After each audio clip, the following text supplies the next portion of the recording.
Hello team, welcome back to the channel. Welcome to the channel if you're new. Welcome to the Suzuki SV650. Interesting bike this. I have never been massively interested in it if I'm being completely honest. However, thank you to lots of my viewers for commenting on it and recommending me to have a go on her, because having looked at the specs and done some research into the bike, it seems like it could be a bit of a peach actually, a bit of a very nice bike. It's got a 645 exactly cc V twin made by Suzuki in the bike, so that could be very nice. I rode the V-Strom. Look, there are some V-Stroms, the 1050s. I've ridden the 650 V-Strom. I can tell you the V twin in that engine, although not the most exciting motor in the world, is a very nice package. So I'm hoping it's similar in this naked motorcycle.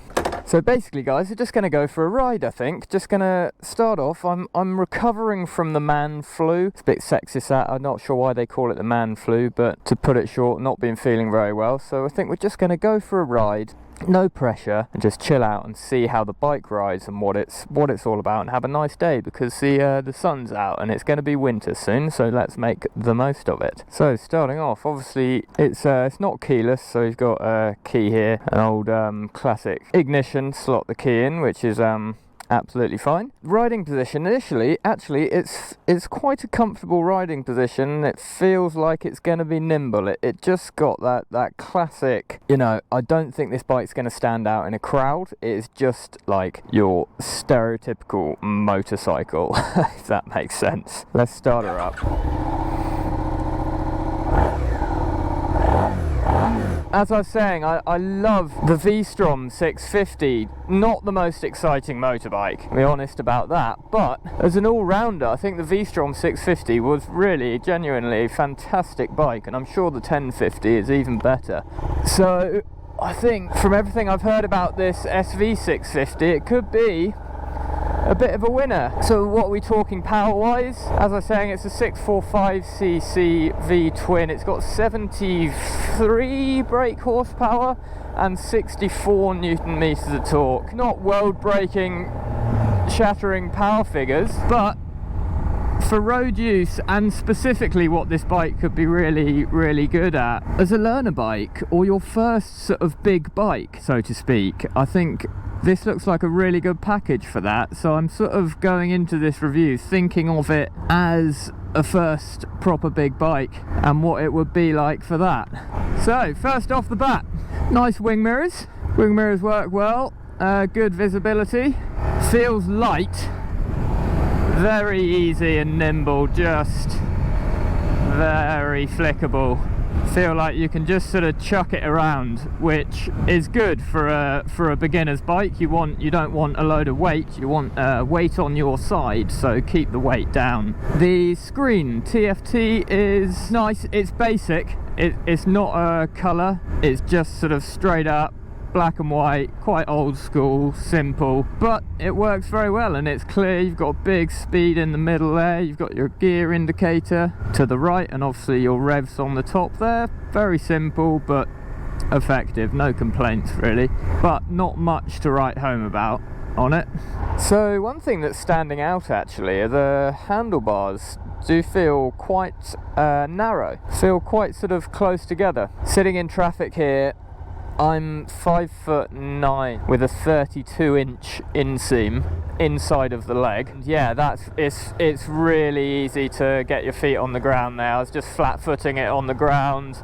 It just feels light and very easy to handle and maneuver around in traffic, etc., and at slow speeds. So there's no riding modes on this, guys. It really is quite basic.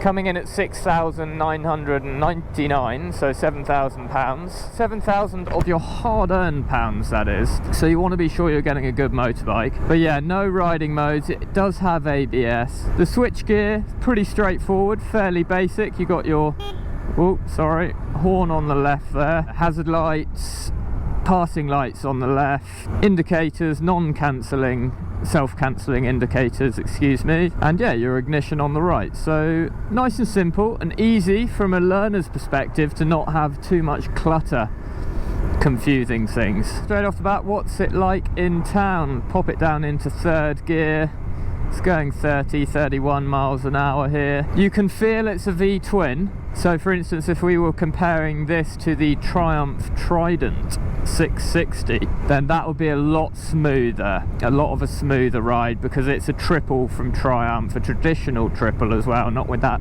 funny T-plane crank. So yeah, this has more vibes to it. You could describe that as character coming from the V-twin. But yeah, in town it's very comfortable. The fueling seems fine, the throttle's not jerky at all, and as I say, you come to a stop here, it really feels quite narrow between your legs as well, the bike. So yeah, overall thoughts, nice and easy, nice amount of power to deal with in town. As if you're buying this as sort of potentially your sort of first proper sort of big CC motorcycle, you're going to want to know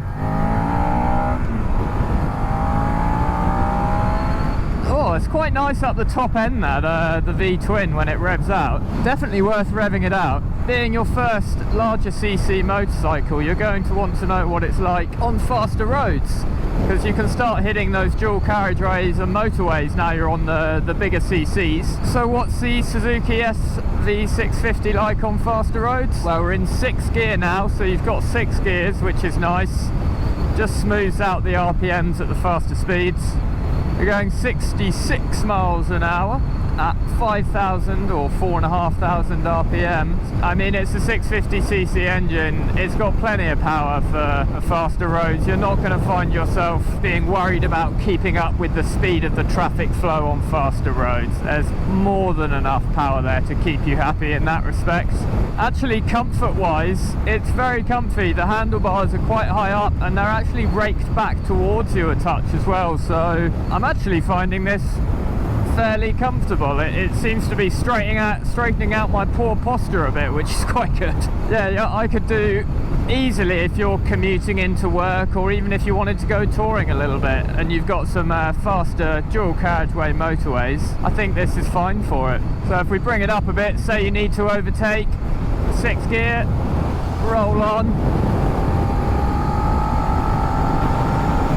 Oh yeah, and there's enough power there to take you easily above legal speed limits, so not to worry about that.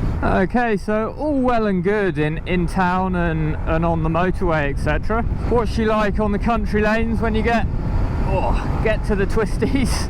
The handling is great fun. It's very light. You can really feels like a lighter than actually the figures suggest. It's 200 kilograms wet weight, but it actually feels a lot nimbler than that. I know I'm going to keep on saying this, but it feels like quite a small bike in a good way. As I was saying, it's fairly basic, but for the price, that's really what you would expect. You're not getting a quick shifter, cornering ABS, cornering traction control, separate riding modes, or anything like that. It's just a straight up simple motorcycle. Hop on, turn the old-fashioned key and go riding. Just fun. And it is fun. For a learner or a beginner for the first big motorcycle, larger capacity CC, that's a real bonus with the lightweight and the sort of, not the lack of electronics, but the less electronics and simplicity is nice. You've got less to think about. You really don't need, guys, if you're coming into motorcycling, you don't need all of those electronics that all of these super fast bikes have. They're good to have if you've got too much power to keep the power in check and keep you safe. And also they're fun as little gimmicks to be able to turn wheelie control and traction control and all of that off to have some fun, but realistically, pure motorcycling, you just don't need those. Look at these, tandem, go on. If we come on to the engine, so obviously it's the V-twin, but what's the character like? Down low at these lower speeds, you can feel the throbs. Not intrusive at all, but you can feel it. It's a slightly sort of lazy that V-twin vibe, obviously, which, yeah, is nice. I'm neither here nor there about it. I'm not a huge fan, but I don't dislike it either. But actually, where I'm quite pleasantly surprised, a good point in this motor is when you start ringing it out. I'm not a mega fast but I'm a fairly experienced motorcyclist now, and jumping on a bike like this is quite refreshing. If you're an experienced biker, you can just get on this and ring it out and have an absolute blast with it. You're not going to be breaking the speed limits too often. You're not putting yourself in massive danger by going too fast. It is just good fun. And I think, funnily enough, for a V-twin, the higher those revs get on this bike, the nicer the engine feels. Coming into nationals. Yeah, and it's got plenty of go. And it just sort of, I don't know, it's great fun. It's got a sort of good vibe to it. It sort of hops and skips around on the road. Not unwieldy in a dangerous way, but just a fun, playful way. And then when you come into a corner, it's quite settled. You've got confidence in the handling and the brakes to nicely, calmly slow you down, set into the corner, and just have a nice corner. It's I think the whole vibes of this bike, we're slowly coming onto it, is it's all quite I don't think linear is the right word, but predictable, and not in a bad way, in a boring way. I think in a good way. The engine is linear, the brakes, the handling, everything's quite predictable. There's no surprises there, which gives you confidence to sort of push it a bit further and like have a bit more fun in the corners and just go that little bit quicker and just see what it's about and sort of learn and improve your riding skills. So it's a great feature that to have a predictable bike for a newer rider or a less experienced rider, shall we say. One thing you might worry about is, well, I'm going to get bored of it too quickly. I wouldn't worry about that. I don't think you will, guys. If you're less experienced, it's a really fun bike and it handles really well. Great fun. I'm having a blast on this. You can sort of give it a bit of a spank and not worry about it too much. On the screen for switching through your, well, not your modes, there aren't different modes, but switching through your trip, average MPG, etc. You just got the two buttons here on top of the dash, one SEL and then ADJ, and you just press those and it flicks you through your trip.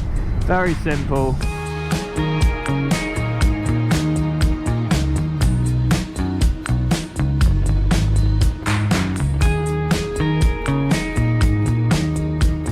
Coming on to the suspension, it's a single shock at the rear and telescopic forks at the front, non-adjustable, so very simple. You don't need to worry about adjusting your preload, compression, rebound, etc. Very straightforward still, and that's good for a learner. I think there's nothing to worry about in that department. You're just jumping on and go riding, which is nice.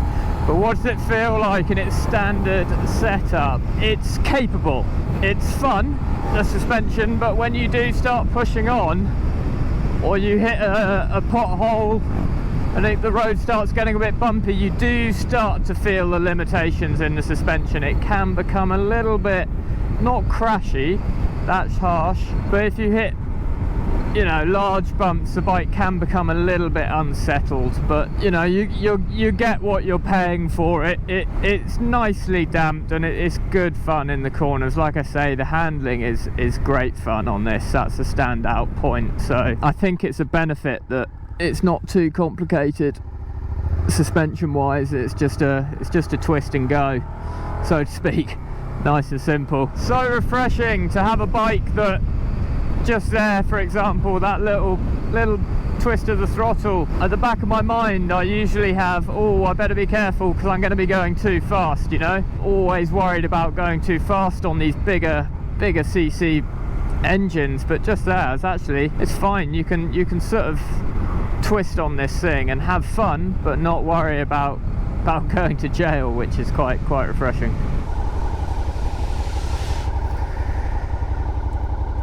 Oh, hello cows. They are massively interested in it. What is that? Well, this seems like a nice place to stop. Let's do a little walk around of the bike. What do you think of the looks? I think going in straight away, it's like a stereotypical looking motorcycle. It's like the pinnacle of what a motorcycle looks like. Not sure why I'm not describing that the best, but yeah, it's got the steel trellis frame, which is very nice, single light bulb, excuse me, at the front, headlight at the front, just your tank, and then your classically sculpted seat with the pillion seat slightly raised up on the rear. It's a real traditional looking motorcycle, and personally I think it looks nice. I don't think it's a standout, especially good looking motorcycle, but that's always personal opinion. So personally, I would spec, you can spec it's called the Suzuki, call it the Cafe Street Accessory Pack. It costs £785. It comes with an added fly screen, a sports seat, a frame cover kit, and a few extra bits and bobs. So you get an added fly screen here, slightly more retro style, which I think will be nice, give an added sort of raised profile to the bike on the front there. I've looked online, take a look at Suzuki's website. This seat's actually quite nice. It's fairly comfortable. It's quite thin, which makes it easier if you're a beginner rider to get your legs to the ground and maneuver, etc. But the sort of sports style seat that comes with the accessory pack is really cool, actually. Looks very nice. The frame cover, which I believe they're calling it, basically covers some of the framework. It's like an added, I'm assuming it's plastic, but it does look quite cool. Yeah, so I would spec that Cafe Street accessory pack. So guys, apologies, I thought I'd just switch back to the GoPro footage because it's quite windy today. I'm not sure if the camera is picking it up or not. Let's hope you can hear me alright. A few more tech specs before this car arrives. It's a 14.5 litre fuel tank with 68 mpg average, which is, yeah, nice. It's incredible. MPG motorbikes, they always surprise me with that. All of a sudden got very busy on this lane. I thought it was a quiet one. Yeah, and actually the looks which we were on earlier, they're slightly warming on me now with it here. Maybe it's just a nice background. Yeah, they're warming on me. It's obviously it's a naked motorcycle. It's got those naked motorcycle looks, but the engine, the details in the engine is quite impressive actually. It looks quite nice, and the exhaust that's going on with the exhaust here. All of the sort of twists and turns and welding down there. I'm sure some people may think that looks ugly. I actually think it's quite good. I would definitely change the slip-on can at the end for something a bit noisier, because I think this engine's got some potential to be quite throaty actually, being a V-twin. Okay, the radiator at the front sticks out a bit much. It looks a bit more like a radiator that should be on a V4, but I think you could get over that. Not the end of the world. A few other features. It's a nice classic sort of old school headlight actually, just a bulb. Single bulbed headlight, not LED. It's quite refreshing. It's got a sort of classic, almost classic vibe to it, which is surprising. Almost everything's LED now. You've got two 290mm discs up front and a single 240mm disc on the rear. I believe it's a single piston caliper on the rear, but it is 4 pots up front. The brakes are actually quite a nice feature of this bike. They're entirely capable of stopping the bike for its 200 kilograms light bike. Alright, let's jump on, go for a little bit more of a ride. Jumping on, the seat height, good time to mention, is 785mm. So that's quite a low seat height actually, which is another sort of benefit for a lesser experienced or a beginner rider. I have to say, just say it again, it just feels so controllable, this bike. Everything is, yeah, everything's very predictable, controllable. It's a great bike. It's a great learner bike, I think. Alright, let's spin her around. Good chance to see the turning circle, which I don't think is going to be great. No, it's not great, just pretty average to be. Oh god, I've completely hashed that up. I'm gonna have to jump off. I honestly haven't done this on purpose. Nice and easy to maneuver around, which has helped if you do a terrible U-turn like I just did. It goes that V-twin, even at the low speeds. If you can hear it.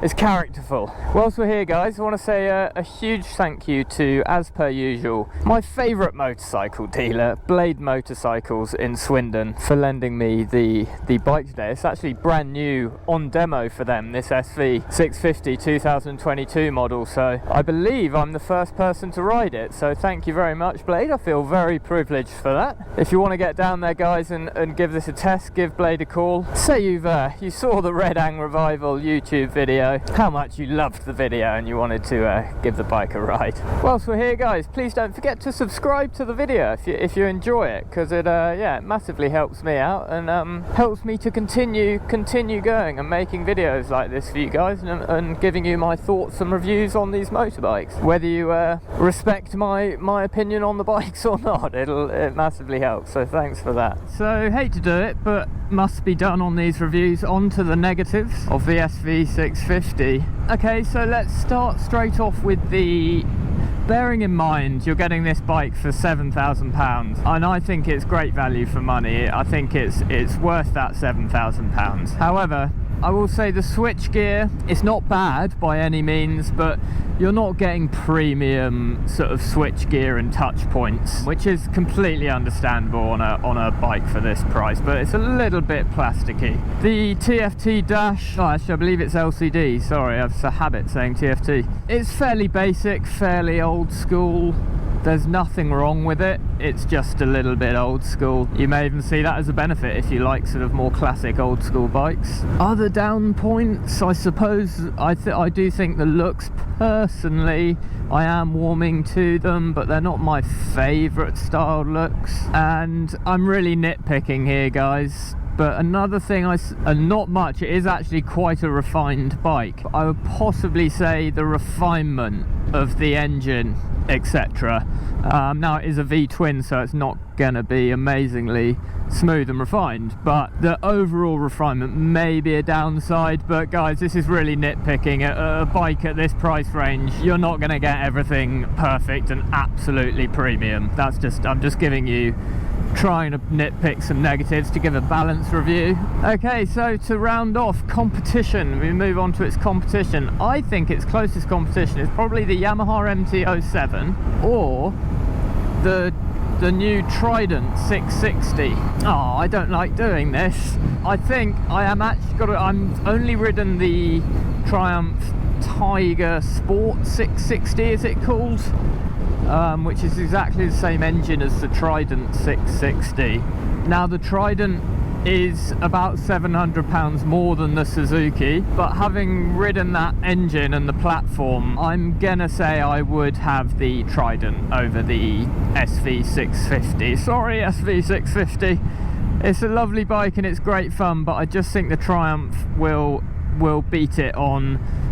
First, the refinement of that triple is really nice. It's a great engine in that 660 triple. And second, the quality of sort of switch gear, the refinement of the bike and the looks. I just think the Trident peaks it on all of that. But I'll do a review. I think we'll do like a versus review, a sort of back-to-back review of both bikes and see which one's better. You never know. But at the moment, I'm going to say I think I would go for the Trident. Would I have the MT-07 over the SV650? Now that's a question, and I'm really sorry, but I got to be honest for you guys. I think I would have the XSR 700 version, not the MT, over this SV650. Overall, I think there are better options out there, but those options are more expensive. And that's not to say this is a bad bike. You're not getting a V-twin with those other bikes. If you want a characterful, fun engine, this V-twin is definitely the one to go for, the Suzuki. But if you want a bit more refinement, a bit more quality, then look towards the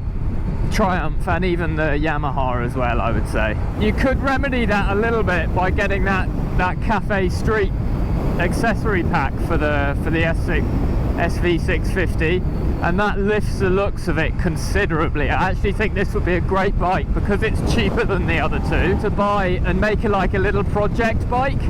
I think that would be a really good idea. So whether you're experienced rider or less experienced, you have this bike, probably even more fun if you're less experienced, you have this bike and then use it as like a project bike. You put a little fairing on, change the exhaust, just have fun with it and just make it look like your own special bike. Sweet.